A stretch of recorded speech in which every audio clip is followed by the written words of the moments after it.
अस्सलाम वालेकुम dear students. आज हम लेसन नंबर 2 स्टार्ट कर रहे हैं जिसमें हम पढ़ेंगे methodology of cross culture research. ठीक है जी।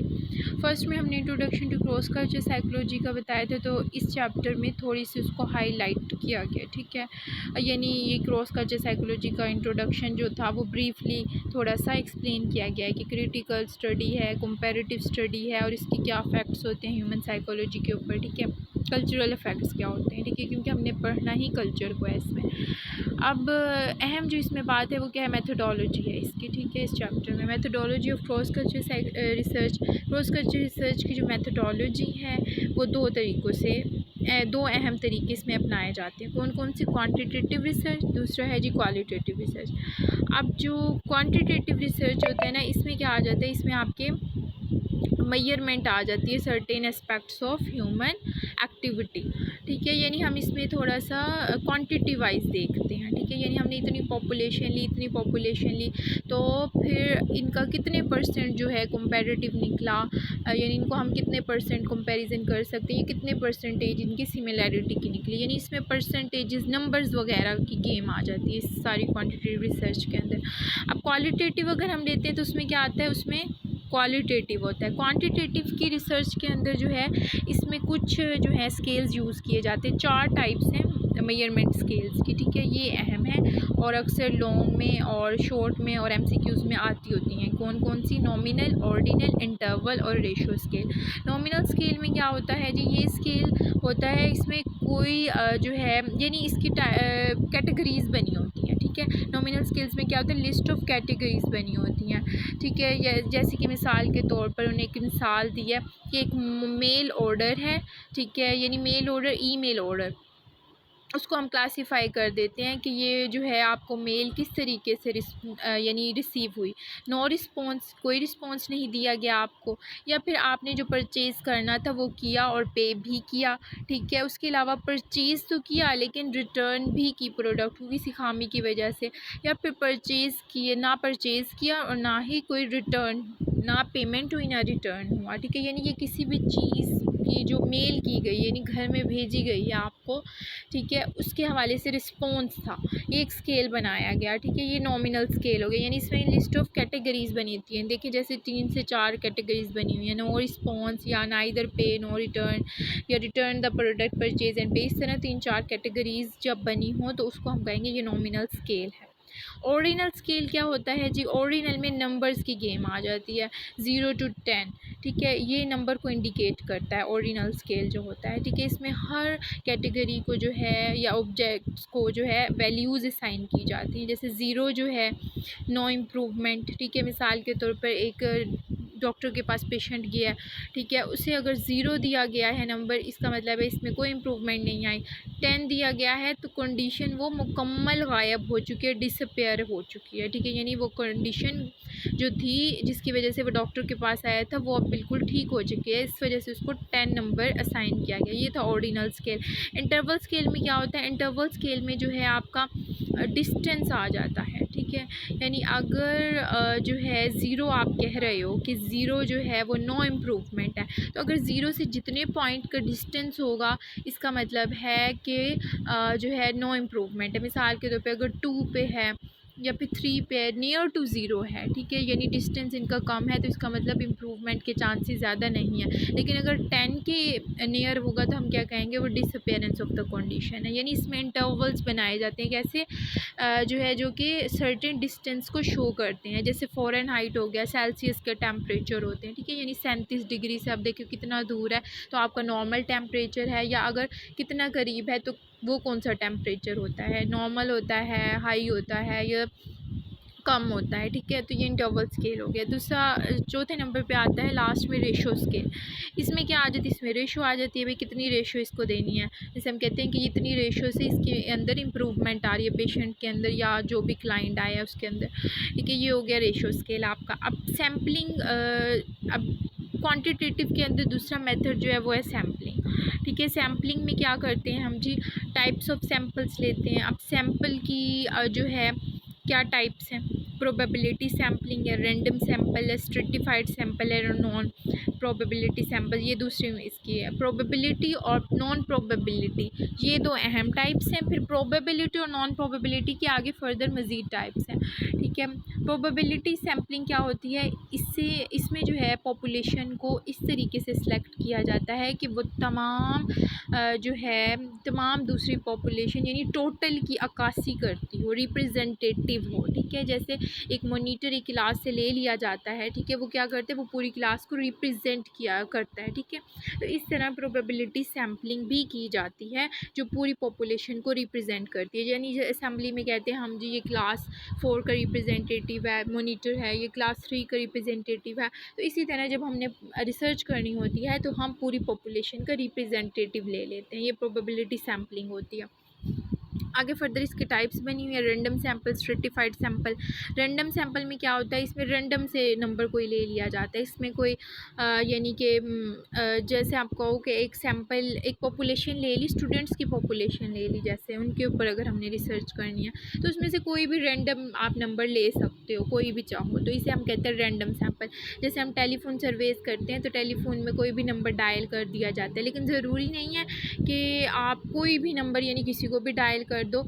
आपने एक ख़ास मिकदार ली होती है, जैसे फ़ीमेल्स को जेंडर अगर आप ले रहे हो, जेंडर फ़ीमेल्स ले ली तो फिर फ़ीमेल्स में आप किसी को भी डायल कर सकते हो, ये नहीं कि किसी को भी कर दो। तो वो क्या है, वो रिसर्च के मुताबिक सैंपल होता है लेकिन रैंडम होता है। अच्छा, स्ट्रेटिफाइड में क्या हुआ, आपने जेंडर लिया, जेंडर में यानी आपने फ़ीमेल ली, फ़ीमेल के अंदर आपने क्या लिया, फ़ीमेल के अंदर आपने ले ली वर्किंग वूमेन ले ली या फिर स्टूडेंट वूमेन ले ली, ठीक है। इस तरह का स्ट्रेटिफाइड यानी आपने उनको आपने सबसे पहले फ़ीमेल लिया, फिर क्या लिया, फिर वर्किंग में फ़ीमेल ली या फिर स्टूडेंट फ़ीमेल। तो क्या है, हमने इनके स्ट्रेटास बना दिए, इनके हमने ग्रुप्स बना दिए, इसे कहते हैं स्ट्रेटिफाइड सैम्पलिंग। फिर आ जाते हैं जी नॉन प्रोबेबिलिटी सैम्पल्स, इनकी भी आगे टाइप्स बनी हुई हैं, कोटा, पर्पज़िव, कन्वीनियंस, ठीक है। इसकी 3 टाइप्स हैं, जबकि जो है प्रोबेबिलिटी की 2 थी, ठीक है। टोटल मिला के 5 हो गए। नॉन प्रोबेबिलिटी सैम्पल्स की कौन कौन सी टाइप्स हैं जी। अब नॉन प्रोबेबिलिटी में क्या होगा, वहाँ पे हमने क्या लिया था, हमने पूरी जो थी वो ट्रूली रिप्रेजेंटेटिव पॉपुलेशन ली थी। इसमें ट्रूली रिप्रेजेंटेटिव नहीं होती, लेकिन क्या है जो प्रोबेबिलिटी सैम्पल होती है उससे थोड़ी सी कम जो है लेस डिज़ायरेबल यानी थोड़ी सी कम मुनासिब सैम्पल लेते हैं हम, ठीक है। यानी होता उसके नियर है, एग्जैक्टली नहीं होता ट्रू रिप्रेजेंटेटिव पॉपुलेशन का, लेकिन उसके नियर होता है, ठीक है। इसके बाद अच्छा, इनकी क्या टाइप्स हैं, कोटा सैंपल, इसमें यानी हमने कोटा ले लिया, जैसे स्टूडेंट्स का, या फिर हम कहते हैं कि इतना कोटा आएगा, ठीक है। जैसे हम देखते हैं अक्सर पॉलिटिक्स में बात हो रही होती है कि इतने कोटा जो है वो फीमेल्स का है पॉलिटिक्स में, यानी इतनी सीटें इसकी हैं इतनी, तो ये कोटा हो गया, ठीक है। अब पर्पज़िव सैंपल में क्या होता है, पूरा यानी पर्पज़ जो आपका पर्पज़ जो आपने टॉपिक सेलेक्ट किया उसी के मुताबिक ही आपका जो है सैंपल होगा। अगर आपने कोई एजुकेशन के हवाले से टॉपिक लिया है तो ऑफ़ कोर्स स्टूडेंट होंगे, अगर आपने जॉब के हवाले से लिया है तो आपके पास वर्किंग मेल और फीमेल्स होंगे। इस तरह जो आपका पर्पज़ है वही आपके पास सैंपल होगा। कन्वीनियंस सैंपल क्या है, आसानी से मिल जाने वाला, इसमें आप तलाश नहीं करोगे कि हम जो है कहाँ पे तलाश करें, ठीक है। इसमें थोड़ी मुश्किल आ जाती है ना रिसर्च में कि आप सैंपल तलाश करो, तो कन्वीनियंस जो बासानी मिल रहा हो उसी के ऊपर रिसर्च कर लो, ये होते कन्वीनियंस सैंपल। उसके बाद आता है रिसर्च मेथड इन साइकोलॉजी, ठीक है। साइंटिफिक नेचर साइकोलॉजी की क्या है, यानी इसमें बताया गया कि असल में रिसर्च का प्रोसेस क्या होता है। सबसे पहले क्या करते हैं, रिसर्च प्रॉब्लम को आइडेंटिफाई करते हैं कि प्रॉब्लम क्या है, हमें किस टॉपिक पे काम करना है, ठीक है। फिर उसके बाद हम क्या करेंगे, रिव्यू ऑफ रिलेटेड लिटरेचर, यानी जो उस प्रॉब्लम पे पहले काम हो चुका है, ठीक है, उसका आप रिव्यू करोगे, उसको पढ़ोगे कि इसके ऊपर इसका दूसरे साइंटिस्ट ने क्या इसके ऊपर काम किया था। उसके बाद है formulation of a hypothesis create करोगे कि हाँ दूसरों ने तो ये काम किया था लेकिन मैं ये मफरूज़ा इसका देता हूँ, ठीक है। फिर डिज़ाइन करोगे, ये रिसर्चर का सारा ठीक है अमल है, यानी ये मेथोडोलॉजी अपनाता है। फिर डिज़ाइन करोगे और कंडक्ट करोगे रिसर्च को, उसके बाद एनालिसिस करोगे डाटा को, एंड देन फाइनली कंक्लूजन को ड्रॉ कर लोगे कि क्या हमारे नताइज बरामद हुए हैं, ठीक है जी। अब जो है रिसर्च की 2 मेन टाइप्स हैं, एक है मैनिपुलेटिव, दूसरे नॉन मैनिपुलेटिव। नॉन मैनिपुलेटिव क्या है जी, इसमें क्या होता है, आप अपने फिनोमिनन ऑफ इंटरेस्ट को जैसा है नेचर के अंदर वैसा ही पढ़ते हो। यानी आप एक पैसिव रिकॉर्डर होगे, आप इसके अंदर कुछ भी चेंजिंग नहीं करोगे। ठीक है। मैनिपुलेटिव में क्या होता है, आप उसमें रिस्पॉन्सिबल होते हो। यानी जैसे लैब वर्क होता है, लैब में आप जो चाहे कर सकते हो, आप कंडीशन किसी के ऊपर करना चाह रहे हो अप्लाई कर सकते हो, एनिमल्स के ऊपर, ह्यूमंस के ऊपर, जिसके चाहे ऊपर कर सकते हो। लेकिन नॉन मैनिपुलेटिव में ऐसा नहीं होता। आप पैसिव रिकॉर्डर होते हो, आप सिर्फ और सिर्फ देख रहे होते हो। ठीक है, सिर्फ ऑब्जर्व कर रहे हो, तो उसके अलावा आपका कोई इसमें अमल दखल नहीं होता। अब जो है यानी नॉन मैनिपुलेटिव की जो है कौन कौन सी टाइप्स हैं। ऑब्जर्वेशन जो मैंने बताया कि ये ऑब्जर्वेटिव मेथड होता है। कोरिलेशनल रिसर्च, सर्वेज हो गया, अनऑब्ट्रूसिव मेजर्स हो गए। ठीक है, उसके अलावा case studies, focus group, Meta analysis. Observation में बताया गया ऑब्जर्वेशन विदाउट इंटरवेंशन होती है और विद इंटरवेंशन होती है। इंटरवेंशन यानी आप उसमें कोई मुदाखलत जो है बल्कि करोगे। ठीक है। विदाउट इंटरवेंशन में क्या होता है, आप कोई मुदाखलत नहीं करोगे, एज अ पैसिव रिकॉर्डर ही देखोगे। लेकिन इंटरवेंशन में क्या होता है, आप जो है सिचुएशन को चेंज नहीं कर सकते, लेकिन थोड़ा सा उसके अंदर अमल दखल कर सकते हो। वो कैसे, आप किसी भी ग्रुप के अंदर दाखिल हो सकते हो, शामिल हो सकते हो, लेकिन क्या है उसको आप चेंज नहीं करोगे। ठीक है। उसके बाद आते थे पार्टिसिपेंट ऑब्जर्वेशन। ये इसकी टाइप है ऑब्जर्वेशन विद इंटरवेंशन की, जो मैंने कहा ग्रुप्स के अंदर शामिल हो जाना, यानी पार्टिसिपेंट बन जाना उसका। अच्छा जी, अब पार्टिसिपेंट की फिर आगे दो टाइप्स दी गई हैं कि डिस्क्विज, यानी उनको पता लग सकता है कि आप जो है पार्टिसिपेंट हो उस ग्रुप के या फिर नहीं हो। अच्छा, फिर आ जाते स्ट्रक्चर्ड ऑब्जर्वेशन। ये क्या होती है कि आपने पूरा स्ट्रक्चर किया होता है कि मैं ऐसे ऐसे जो है ऑब्ज़र्व करूँगा इस चीज़ को। फिर फील्ड एक्सपेरिमेंट्स आते हैं, यानी इसमें तो आपने कोई स्ट्रक्चर नहीं किया होता, ये जैसा कि जैसा नेचर में मौजूद है आपको वैसे ही स्टडी करना पड़ता है। उसके बाद कोरिलेशन रिसर्च आती है। रिलेशन की यहाँ पे बात हो रही है, यानी आपने कोई भी दो फैक्टर्स के दरमियान रिलेशन को सर्च करना है कि इन दोनों के दरमियान कोई रिलेशन है कि नहीं। इस तरीके की रिसर्च करोगे तो इसे कहेंगे कोरिलेशन रिसर्च। अब आगे नेचर ऑफ कोरिलेशन बताइए, पॉजिटिव, नेगेटिव, ज़ीरो। उसके बाद मेयर्स आ जाते हैं, कौन कौन से सर्वेज़ आ जाते हैं। ठीक है। सर्वेज़ कर सकते हो, सर्वेज़ में क्वेश्चन आयर भी शामिल हो सकते हैं, इंटरव्यूज़ भी आ सकते हैं और न्यूज़पेपर सर्वेज़ भी हो सकते हैं। ठीक है जी। उसके बाद अगर आप सैम्पलिंग करोगे पॉपुलेशन को, तो उसमें थोड़ी बहुत डिस्कस किया गया कि इसमें क्या प्रॉब्लम आ सकती है। ये कोई अहम इतना टॉपिक नहीं है, इसके तरीके और इसके नाम याद करना ज़रूरी है। ठीक है। कंडक्टिंग इंटरव्यूज़ कैसे कंडक्ट करना है ये बताया गया। उसके बाद अनऑब्ट्रूसिव मेजर्स ऑफ बिहेवियर। अनऑब्ट्रूसिव मेजर्स हमने ऊपर भी पढ़ा था, क्या थे, आर्चिवल डाटा और फिज़िकल ट्रेसेस। ठीक है। यानी आपको जो फिज़िकल ट्रेसेस मिल जाते हैं, जैसे मिसाल के तौर पर हमें किसी भी लैब के अंदर या कोई भी लेबॉर्ट्री है उसके अंदर आपको फ़िज़िकल ट्रेसेस मिल जाते हैं।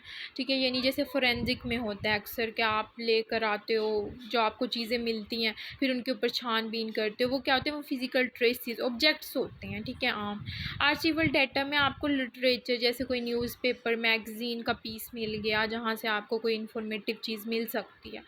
ठीक है। यूज़ ट्रेसेस में वही बात है, प्रोडक्ट्स, वही चीज़ें हैं सारी।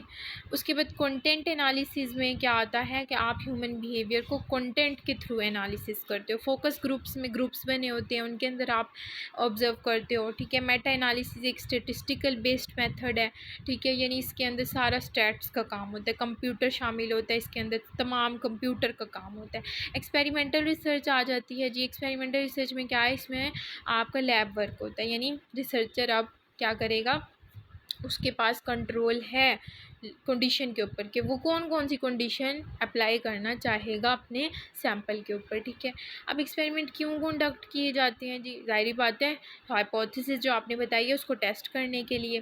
फिर वेरिएबल्स बताए गए, इंडिपेंडेंट वेरिएबल, डिपेंडेंट वेरिएबल और कंट्रोल वेरिएबल। ठीक है। इन तीनों को याद करना, इनकी डेफिनेशन याद करना है हमें। उसके बाद क्लासिकल एक्सपेरिमेंट डिज़ाइन बताया गया कि किस तरीके का होता है। क्लासिकल एक्सपेरिमेंट डिज़ाइन क्या होता है, एक आपका कंट्रोल ग्रुप होता है। ठीक है। और दूसरा कौन सा ग्रुप होता है आपका, एक्स ग्रुप होता है। ठीक है। एक कंट्रोल और एक एक्सपेरिमेंट ग्रुप। ठीक है। एक्स इसका जो है छोटा मुखफ़्फ़ नेम दिया गया, शॉर्ट नेम। ठीक है। दोनों का यानी एक्सपेरिमेंटल ग्रुप और कंट्रोल ग्रुप, इन दोनों के ऊपर ही जो है एक्सपेरिमेंट किया जाता है। अब जो है फिर आ जाते हैं विद इन सब्जेक्ट डिज़ाइन और between subject design. With in subject में क्या होता है, आपको परफॉर्मेंस कंपेयर करते हो उनकी अपनी परफॉर्मेंस के साथ, ठीक है। लेकिन जो before after no control group होते हैं उनकी पहले क्या परफॉर्मेंस थी और बाद में क्या परफॉर्मेंस है, उसको आप जो है वो जो है ऑब्ज़र्व करते हो। अच्छा, इसके बाद जो है बाकी ये चीज़ें इतनी अहम नहीं है, उन्होंने प्रॉब्लम्स बताई हुई हैं कि क्या क्या हो सकती हैं, ये इतनी कोई ख़ास अहम नहीं है। एनालिसिस ऑफ डाटा बताया गया है कि फिर जब सारा आप कर लेते हो काम तो डाटा को किस तरीके से एनालाइज करते हो। अब कंट्रीब्यूशन क्या है क्रॉस कल्चर रिसर्च की साइकोलॉजी के अंदर, एक तो ये नॉलेज में कंट्रीब्यूट करता है, यानी हमें नॉलेज मिलता है हर किसी भी कल्चर का। उसके अलावा हमें साइंटिफिक फ़िलासफ़ी मिलती है। इसके अलावा हमें साइकोलॉजिकल इंजन ऑफ एडजस्टमेंट मिलता है, यानी आपको सारा पता चल जाता है हर कल्चर में साइकोलॉजिकल इंजन किस तरीके से चलता है, ठीक है। जैसे आप एक ट्रेन को अगर ऑब्जर्व करना चाहते हो तो क्या है, उसके इंजन पार्ट्स को देखते हो, इसी तरह साइकोलॉजिकल इंजन जो है वो हर कल्चर में किस तरीके से काम करता है, इसके जो है कंट्रीब्यूशन इसकी एक ये है, ठीक है। रिसर्च क्वेश्चंस आप एनालाइज कर सकते हो कौन कौन से इश्यूज़ हैं। अच्छा, अब इथिकल इश्यूज़ आ जाते हैं रिसर्च के अंदर, जो कि बहुत अहम है, ठीक है। डिसेप्शन हो गया, डीब्रीफिंग हो गया, रिस्क हो गया, इम्प्लीमेंटेशन हो गया, ये जी अहम है, शॉर्ट के हवाले से भी और लॉन्ग के हवाले से भी।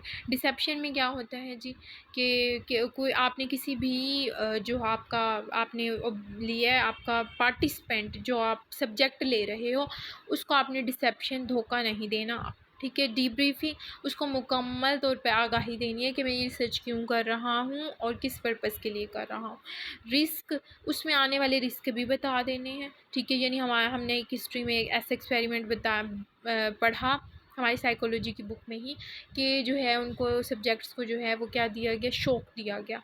अब ऐसा भी नहीं करना, ठीक है। जो रिस्क अगर आपने देना है तो उसके बारे में पहले आगाही दो, क्योंकि आप सब्जेक्ट को ऐसे ही पकड़ के उसको शॉक दे दोगे, इलेक्ट्रिक शॉक, तो ज़ाहिर बात है कोई भी उसको जानी नुकसान हो सकता है, उसका ज़िम्मेदार कौन होगा, रिसर्चर ज़िम्मेदार होगा। तो ये एक इथिकल इशू आता है। फिर इम्प्लीमेंटेशन जी, इम्प्लीमेंटेशन का भी बड़ा इशू आता है कि आपने रिसर्च के जो आपने निकाल लिया रिज़ल्ट, उसको इम्प्लीमेंट कैसे करना है, ठीक है। अब प्रिंसिपल्स क्या क्या हैं जी, इंट्रोडक्शन सबसे पहले दिया गया है कि कोड ऑफ कंडक्ट किस तरीके से कंडक्ट इसको करना चाहिए। जनरल कंसेंट बताया गया, जनरल आपने सबसे पहले बता देने कि क्या क्या आपके मकसद है।